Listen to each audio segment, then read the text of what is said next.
أخوك عيسى دعا ميتا فقام له وأنت أحييت أجيالا من الرمم.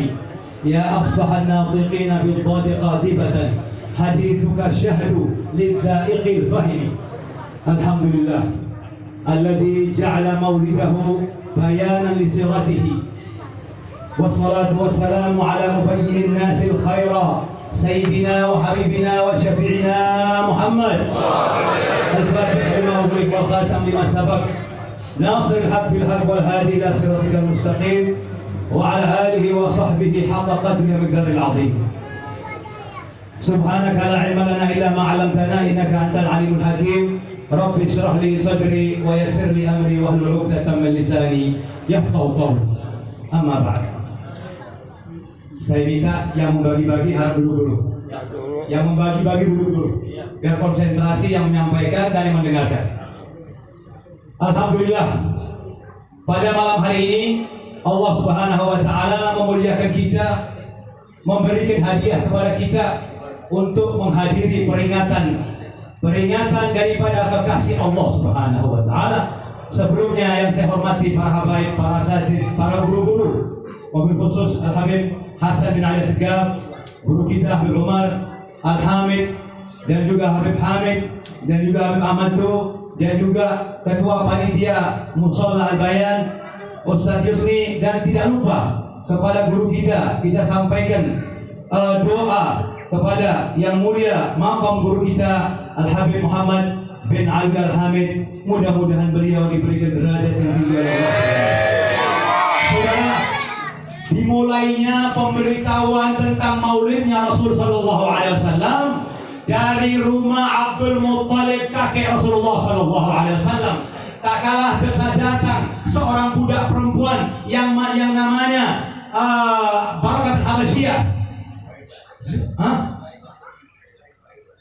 Bukan, tidak, Barakah Habasyiyah datang kepada Abdul Muttalib, sambil tersengah-sengah, tersendat-sendat suaranya sambil mengatakan, ya Sayyidi, abshir ya Bushra, ya Sayyidi, Bushra ya Sayyidi, ada kabar gembira ya Sayyidi, ada kabar gembira ya Sayyidi. Kata Abdul Muttalib, Bashiri ya Barakah, fa innaka mudh qadimta ilaina atadna bil barakah. Berikan kabar gembira. Abshiri ya Barakah. Kabar gembira apa? Dia bilang, ya Sayyidi, Aminah waladat. Aminah waladat. Waladat mana? Punya anak apa? Punya anak waladat zakaran. Punya anak laki-laki ya Sayyidi. Anak itu, dia bilang, Az'adul ainain, jamilul muhayya, innahu qamarun fi tamamihi wa kamalihi. Ya Sayyidi, Aminah telah melahirkan seorang anak laki-laki, dan dia matanya lebar, mukanya cantik, mukanya ganteng ya Sayyidi, seakan-akan bulan purnama di dalam kesempurnaannya. Lalu Abdul Muttalib memejamkan matanya. Setelah itu beliau mengatakan, innahu qamaru bani Hashim ya Barakah. Itu yang lahir sekarang itu adalah qamaru bani Hashim, qamar bulan purnama yang dikeluarkan dari Bani Hashim. Lalu Abdul Muttalib datang ke tempatnya Sayyidatuna Aminah. Sayyidatuna Aminah memberikan kabar gembira, kabar tentang kelahirannya, tidak merasakan berat yang di dalam perutnya. Dan Sayyidatuna Aminah mengatakan, wallah, inna waladi hada lamma kharajat min indi, tak kalah dari perut, keluar dari perutku, muttaki'an ala yadayhi. Dia berpegang dengan kedua tangannya sambil menengadahkan kepalanya ke langit, dan saat itu saya keluar dari saya nur sampai terang, sampai saya lihat istana Busra di Syam. Sallu ala nabiyikum. Lalu saudara, yang hadir di situ ada 3 orang. Yang pertama ini Habasyah. Yang pertama ini adalah Barakatul Habasyiyah. Ini yang kedua Ummu Utsman bin As, ibunya Utsman bin As. Yang ketiga adalah ibunya Abdurrahman bin Auf yang syafa, yang disebut oleh Habib Muhammad bin Ali bin Muhammad Al-Habsyi. Dua-duanya mengatakan, waktu keluar Rasulullah SAW, keduanya keluar, faida ra'aitu nuran yattasi'u bainal masyriq wal maghrib. Saya lihat nur cahaya yang menerangi langit dan bumi, saudara-saudara sekalian. Lalu Abdul Muttalib begitu Shallallahu Alaihi Wasallam. Dia yakin bahwa ini genetik yang paling mulia selama dilahirkan, selama dia mempunyai keturunan, dan dia tahu bahwa cucunya ini bakal akan menjadi sya'nun azim, menjadi sesuatu yang agung. Setelah dipegang, lalu ditaruh di pangkuannya sambil diangkat, Muhammad, Muhammad. Di mana ada samaita Muhammad? Likai yahmadahu ahlus sama fis sama wa yahmadahu ahlul ardh fil ardh. Agar anak saya ini, maksudnya cucunya itu, agar nanti dipuji di langit buat penghuni langit, dan dipuji di bumi buat penghuni bumi. Saudara, kejadian-kejadian yang luar biasa. Malam hari begitu lahirnya Rasulullah Shallallahu Alaihi Wasallam, tanggal 12 Rabiul Awal, tanggal Masehinya 20 April 570 tahun Masehi. Rasulullah lahir, saudara-saudara sekalian, 51 hari sebelum kelahiran Rasulullah Shallallahu Alaihi Wasallam. Ada kejadian besar di muka bumi. Kejadian apa? Pasukan Abraha datang dengan pasukan gajahnya. Dia datang ke situ. Dia tidak bisa masuk. Ada seorang yang bernama apa itu? Khain, orang yang mengkhianati, paling khianat, Abu Lughal. Namanya Abu Lughal. Abu Lughal ini yang menunjukkan pasukan Abraha lain tujuannya menuju ke kota Mekah. Sampai Abu Lughal ini begitu meninggal, sama orang-orang Taif dirajam kuburannya, saudara. Karena jasa jeleknya di dalam menunjukkan pasukan Abraha. Sudah, saudara. Begitu sampai di Masyariq Mekah, onta-onta semua diambil. Akhirnya datang kakeknya Rasulullah Shallallahu Alaihi Wasallam, yang dengan penuh kewibawaannya, yang penuh dengan keberaniannya, langsung menghadapi Abraha dengan susah payah sampai menghadap Abraha. Lalu mengatakan, kenapa? Untuk apa kamu datang? Saya bilang, saya datang untuk mengambil onta-onta yang kamu rampas. Lalu tertawa Abraha. Saya pikir kamu datang ke sini untuk membicarakan sesuatu yang agung. Bukankah kamu tahu saya datang ke sini untuk membongkar, untuk menghancurkan Ka'bah? Kata Abdul Muthalib dengan penuh keyakinan, amma ana farabul ibli wa ammal bait farabul yahmi, fa ammal bait wa lahu rabbun yahmi. Kalau saya pemilik onta, kalau rumah Ka'bah ada pemiliknya yang akan menjaganya. Akhirnya Bi'al Muhassab, di situ Allah Subhanahu wa taala turunkan ababil, burung-burung ababil yang menghancurkan pasukan Abraha. Sudah. Malam hari itu banyak kejadian-kejadian yang ada di muka bumi dan yang ada di langit, saudara. Yang pertama tadi sudah diceritakan tentang Sayyidatuna Aminah. Yang kedua, saudara, patung-patung di kota Mekah semuanya jatuh terungkap, saudara. Semuanya jatuh pecah. Hubal, Hubal, semuanya jatuh. Yang ketiga, itu isyarah bahwasanya kemusyrikan akan hilang di muka bumi. Di Mekah akan tidak ada lagi orang-orang yang menyembah selain Allah. Tidak ada musyrik. Yang kedua, saudara, daripada keajaiban daripada lahirnya Rasulullah Shallallahu Alaihi Wasallam, ukhmidat nar Fars, dipadamkan apinya orang-orang Iran, orang Farsi yang sebelumnya 1000 tahun tidak pernah dipadamkan, tidak pernah padam. Akhirnya malam hari itu juga padam, saudara. Lalu, saudara, ada sungai di kota Irak namanya Sahwa. Sungai ini sampai 7 meter tingginya. Malam hari itu juga kering, saudara. Ada apa ini, saudara?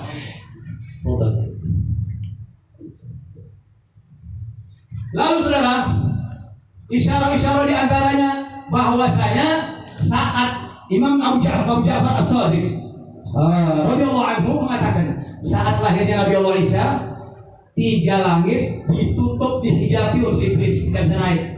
Begitu Rasulullah lahir, 4 langit yang tersisa dilarang oleh Allah untuk masuk iblis, menebus daripada rahasia-rahasia yang disimpan oleh Allah ikraman di Rasulullah sallallahu alaihi wasallam. Yang kelima, saudara, alamat-alamatnya adalah iblis tidak boleh masuk. Yang keenam ini saya ngerti, saudara. Mudah-mudahan saya salah. Kenapa, saudara? Iwan Kisra itu balakon yang besar untuk penyembahan kaum Furus di Irak, tempat dari selatan Irak. Di namanya Madinah Kistos namanya. Di Muhawat Al-Mufanna, di Kabupaten Mufanna. Di situ ada 14 surfah. 14-nya hancur pecah sudah.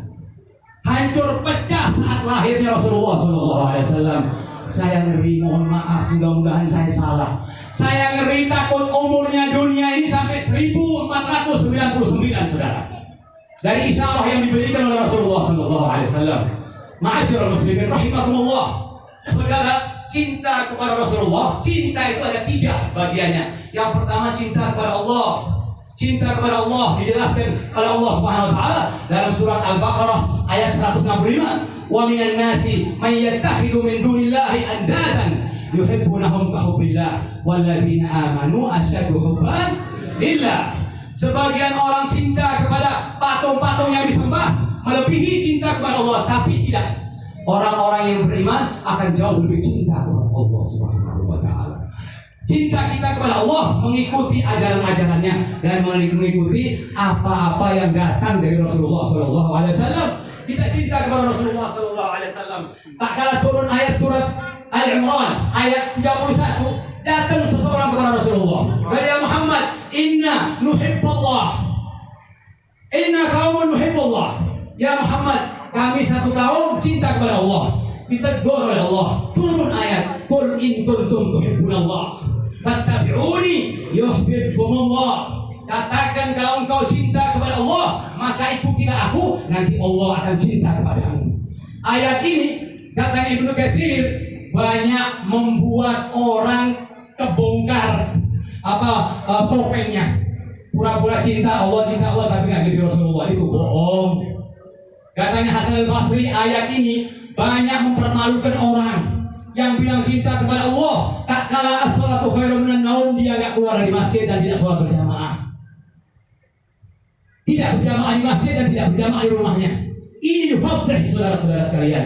Cinta kepada Allah harus ada jalannya, yaitu cinta kepada Rasulullah SAW. Saudara-saudara, 9 hari saat Rasulullah sebelum meninggal dunia, di situ turun ayat al-yauma akmaltu lakum. 3 hari turun ayat wattaqu yauman turja'un fihi ila Allah. 3 hari Rasulullah sakit. Saya tidak panjang-panjang. Rasulullah sakit. Waktu itu Rasulullah sakit di rumahnya Maimunah. Lalu Rasulullah minta istri-istrinya dikumpulkan, minta izin untuk sakit di rumahnya Sayyidatina Aisyah. Saat itu pula Rasulullah sudah tidak kuat bangun, saudara. Akhirnya diangkat oleh Sayyidina Ali bin Abi Thalib dan Sayyidina Fadl bin Abbas. Diangkat Rasulullah SAW ke rumah Sayyidatina Aisyah. Begitu sampai rumah Sayyidatina Aisyah, apa kata beliau? Allah, ma ra'aitu fi hayati ahadan tasabbaba 'irq akthar min Rasulillah SAW. Saya tidak pernah lihat orang keluar keringat seperti keringatnya Rasulullah waktu sakit. Akhirnya berita Rasulullah ramai bahwa Rasulullah sakit. Rasulullah tidak kuat, sampai Rasulullah minta air itu disiram ke kepalanya agar sedikit segar. Lalu terdengar suara ramai-ramai dari luar. Lalu Rasulullah menanyakan, "Mahada ya Aisyah? Ada apa di luar?" Kata Rasulullah, "Innahum istama'u yakhafu alaik." Mereka berkumpul ya Rasulullah karena takut akan kesehatanmu ya Rasulullah. Akhirnya sudah Rasulullah SAW ziarah ke Uhud. Beliau mengatakan, "Assalamualaikum ya syuhada Uhud, antum minna sabiqun wa inna insyaallah bikum lahiqun." Assalamualaikum, salam sejahtera kepada syuhada Uhud. Kalian orang yang mendahului saya dan saya pasti akan mengikuti kamu. Lalu Rasulullah pulang dari Uhud, menangis beliau sambil mengatakan, "Ishtaqtu li ikhwani." Aku rindu kepada saudara-saudaraku. Kata sahabat-sahabat ya Rasulullah, "Awalasna ikhwanak?" Bukankah kami ini saudaramu ya Rasulullah? Antum ashabi. Ikhwani qaumun ya'tuna min ba'di yawaddu ahaduhum law ra'ani bi nafsihi wa malihi wa waladihi. Nanti satu kaum datang di akhir zaman, kata Rasulullah SAW, dia akan mengorbankan dirinya. Saya mau lihat Rasulullah, setelah itu mati saya mau. Begitu maksudnya Rasulullah. Ada yang begitu gak? Mau begitu gak? Ada orang punya duit, hartanya nggak apa-apa, harta saya habis. Yang penting saya melihat Rasulullah Sallallahu Alaihi Wasallam. Enggak apa-apa saya pisah sama anak saya ikuti Rasulullah. Itu yang cinta sebenarnya. Kita harus mengintrospeksi diri kita, saudara. Benar enggak? Sudah sampai enggak iman kita seperti ini? Kalau sudah sampai, jangan takut. Itu antara sampai dengan Allah. Nanti akan diberikan kemuliaan, akan dikumpulkan bersama Rasulullah SAW. Saudara, setelah Rasulullah keluar dari rumahnya, kata Rasulullah, kumpulin tuh orang-orang tuh. Ijma'uli, dikumpulin. Begitu dikumpulin duduk di atas mimbar Rasulullah. Di atas mimbar. Apa kata Rasulullah? Hafizakumullah. Ya rafa'akumullah, atlabakumullah, nasarakumullah. Inna mau'idi ma'akum laisa huna. Perjanjian pertemuanmu denganku bukan di sini, kata Rasulullah sallallahu alaihi wasallam. Mau di hadis dunia, bukan di dunia ini, kata Rasulullah. Inna mau'idi ma'akum 'inda haudi. Di haudnya saya, fa ka'anni anzuru min hadzal mimbar haudi. Janjianku bersamamu, kata Rasulullah sallallahu alaihi wasallam, adalah nanti di haud, di telagaku, semua orang. Siapa itu yang akan bertemu dengan Rasulullah? Mereka yang baca sholawat setiap hari 10 kali. Mereka yang bersolat jamaah. Mereka yang membantu fuqara wal masakin. Mereka yang memperhatikan janda-janda, memperhatikan perempuan. Bahkan Rasulullah waktu masih sakit, wasiatnya dua. Di antara wasiatnya Rasulullah, as-shalah, as-shalah. Hati-hati sholatmu. Siapapun kamu, hati-hati. Jangan sampai ketinggal sholat. Orang boleh meninggalkan sholat dengan dua cara. Ya imma dia gila atau mati. Kalau masih akalnya masih ada, wajib dia sholat. Nggak bisa berdiri duduk, nggak bisa duduk terlentang, nggak bisa terlentang dengan matanya, nggak bisa dengan matanya, dengan hatinya. Tidak boleh melepaskan sholat kecuali orang gila dan orang mati, saudara. Lalu saudara-saudara sekalian, wasiat yang kedua, Allah bin nisa. Hati-hati perempuan-perempuan, saya wasiatkan ya, jangan kasar kau dengan perempuan. Fa innahunna awanun aindukum. Dia seperti tawanan kepada kamu. Allah bin nisa. Fa innakum akhadtumuhunna bi amanatillah wastahlaltum furujahun bi kalimatillah. Hati-hati perempuan, kata Rasulullah. Ibumu, kakakmu, istrimu, anak putrimu, hati-hati. Jaga betul-betul amanat. Istrimu, kata Rasulullah SAW, dia itu kau ambil dengan amanatnya Allah. Dan halal kau gauli dengan kalimatnya Allah di Al-Quran.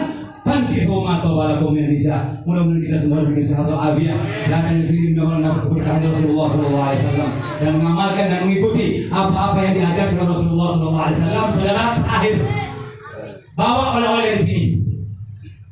Sayyidina Abdullah bin Umar meriwayatkan ini dari Imam Muslim. Perawi hadis Imam Muslim dari Abdullah bin Umar. Sekali waktu saya sholat di belakang Rasulullah sallallahu alaihi wasallam. Sallaitu khalfa Rasulillah sallallahu alaihi wasallam. Id sami'a rajulan yaqul Allahu akbar kabira walhamdulillahi katsira wa subhanallahi bukratan wa asila. Waktu sholat ada orang baca ini. Setelah selesai sholat kata Rasulullah, manil qa'il kada wa kada al-alifan. Hadir kalimat siapa yang mengucapkan ya Rasulullah? Kata Rasulullah, ajibtu laha futihat laha abwaabus sama. Saya melihat keajaiban waktu orang itu baca, langit-langit dibuka oleh Allah. Kenapa? Ini bacaan dari menembus 7 langit sampai kepada Allah Subhanahu wa taala. Ada bacaan yang tidak terdeteksi oleh Raqib dan Atid langsung. Kita harus cerdas, saudara. Kalau antum punya doa yang dikabul-kabulkan, duduk bangun malam sholat 2 rakaat baca ini. Allahu akbar kabira walhamdulillahi katsira. Antum mulutnya baca, hatinya minta berdoa kepada Allah Subhanahu wa taala. Biar susah. Emang inti sholat, waktu sholat gak kemana-mana pikiran inti. Lagi sholat kadang-kadang seperti di lapangan bola, padahal waktu sholat. Ini sholat ini yang negatif. Yang positif, Allahu akbar kabira, minta kepada Allah, ya Allah ampuni saya, ya Allah berikan derajat saya, ya Allah. Ini satu-satunya cara perpaduan antara haqiqah wa syariah, antara hukum dan haqiqah. Ini paling dekat dan paling cepat dikabulkan oleh Allah SWT. Di zaman Nabi Allah Musa, ada seorang pengembala kambing, doanya bertahun-tahun tidak dikabulkan.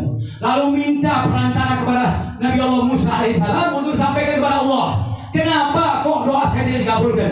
Sampaikan kepada Nabi Allah Musa. Lalu Allah SWT, Ya Musa kullahu fa innahu kullama da'ani wa qalbu fi ghanamihi law da'ani wa qalbuhu ma'i la ajabtu lahu fi marratil ula. yang Musa sampaikan sama orang itu. Dia kalau berdoa, hatinya di kambingnya. Berapa ekor kambing saya, berapa anaknya, berapa harganya. Begitu juga orang pikir kemana-mana. Maka dari itu kalau sudah kita konsentrasi dengan Allah, insya Allah akan dikabulkan. Mudah-mudahan kita semua keluar dari sini mendapatkan keberkahan dari keberkahan Rasulullah SAW, dan mudah-mudahan kita dikumpulkan oleh Allah Subhanahu Wa Taala bersama para nabi-nabi, dan kita berikan doa yang setinggi-tingginya, Fatihah yang tinggi-tingginya buat guru kita Nabi Muhammad bin Abdul Hamid. Mudah-mudahan kuburannya dijadikan Raudhah min Riyadhil Jannah. Mudah-mudahan kita semua dikumpulkan beliau, dan mudah-mudahan kita semua mendapat keberkahan salaf kita. Rabbana fa'alna bi barakatihim wa ahdina al-husna bi hurmatihim wa aminna bi tariqatihim wa ma'afati min al-fitani wa sallallahu ala sayyidina Muhammadin alihi wa sahbihi wa sallam walhamdulillahi rabbil alamin. Al-Fatihah.